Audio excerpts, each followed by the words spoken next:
أعوذ بالله من الشيطان الرجيم. بسم الله الرحمن الرحيم. الحمد لله رب العالمين وبه نستعين ولا عدوان إلا على الظالمين. اللهم صل على سيدنا محمد. Assalamualaikum warahmatullahi wabarakatuh. Tuan-tuan dan puan-puan yang dirahmati oleh Allah Subhanahu wa taala, alhamdulillah, saya ingin kongsikan beberapa petua ataupun cara-cara untuk kita mengelakkan diri kita daripada merasa penat dan letih sewaktu kita berpuasa pada bulan Ramadan. Di sini saya senaraikan beberapa tips untuk kita mendapatkan tenaga yang optimum untuk kita terus bersemangat untuk melaksanakan ibadah puasa pada bulan Ramadan. Di antaranya ketika kita bersahur. Rasulullah SAW dan juga para sahabat, mereka itu melewatkan waktu bersahur.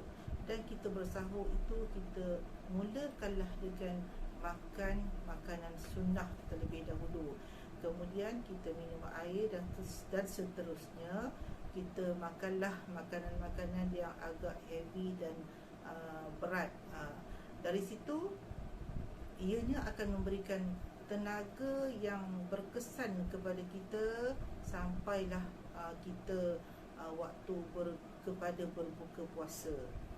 Kita makan makanan itu janganlah berlebihan. Kita makan secara bersederhana. Kita berhenti makan sebelum kita kenyang. Jangan perut itu terlalu kenyang, kerana bila perut itu terlalu kenyang, bila kita berpuasa pada siang hari, akan menjadikan badan kita letih dan lesu dan lemah untuk kita berpuasa. Kemudian bila masuk sahaja waktu subuh, kita tunaikan solat subuh, berzikir, maksurat dan sebagainya lagi. Selepas itu kita mengambil sedikit masa dalam lebih kurang dalam 5 minit untuk kita melakukan senaman ringan. Jangan kita melakukan senaman yang berat, kerana bila kita melakukan senaman yang berat, ianya akan mengeluarkan tenaga yang banyak.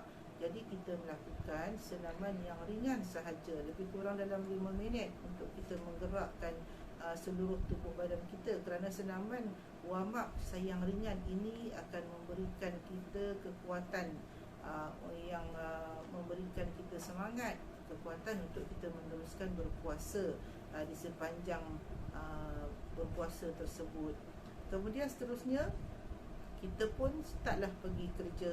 Bila kita dalam keadaan bekerja, kita cubalah minimizekan pelaksanaan kerja kita itu kepada secara sederhana. Kita orang kata apa, jaga-jaga jangan kita melakukan kerja-kerja yang terlalu berat secara berpanjangan, ataupun kerja-kerja yang agak menyibukkan tubuh badan kita sehingga tidak ada waktu masa untuk kita berehat. Kita melakukan kerja, bila kita letih, kita berhenti, kita berehat sebentar, mengambil masa untuk badan kita merehatkan sedikit. Bila kita dah selesai berehat, badan kita kembali pulih seperti sedia kala semula, kita meneruskan lagi kerja kita tersebut sehinggalah waktu kepada berbuka puasa. Apabila masuk sahaja berbuka puasa, seperti mana yang disebutkan oleh Al-Hafiz Ibn Hajar Al-Asqalani, dia mengatakan ini kerana dia telah mengambil dari makanan dengan kadar yang dapat menghalang sibuknya fikiran dirinya dengan makanan tersebut.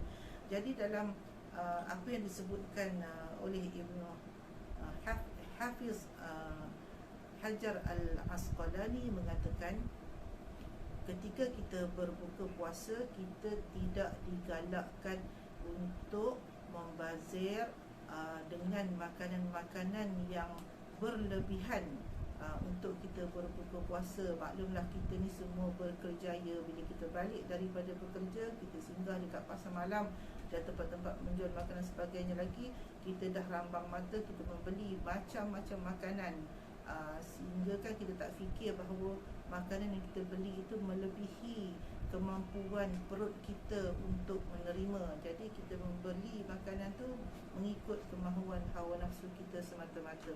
Bila kita berbuka puasa, kita mengikutlah seperti mana yang Rasulullah sarankan kepada kita, kan. Kita berbuka puasa terlebih dahulu dengan makanan-makanan sunnah, kerana makanan sunnah ini ianya akan memberikan kita kemampuan, kekuatan kepada badan kita untuk kita berpuasa. Kita berpuasa tapi seolah-olah kita itu, orang nampak tenaga kita itu macam orang tak berpuasa. Kita meneruskan kerja harian kita dengan seperti biasa,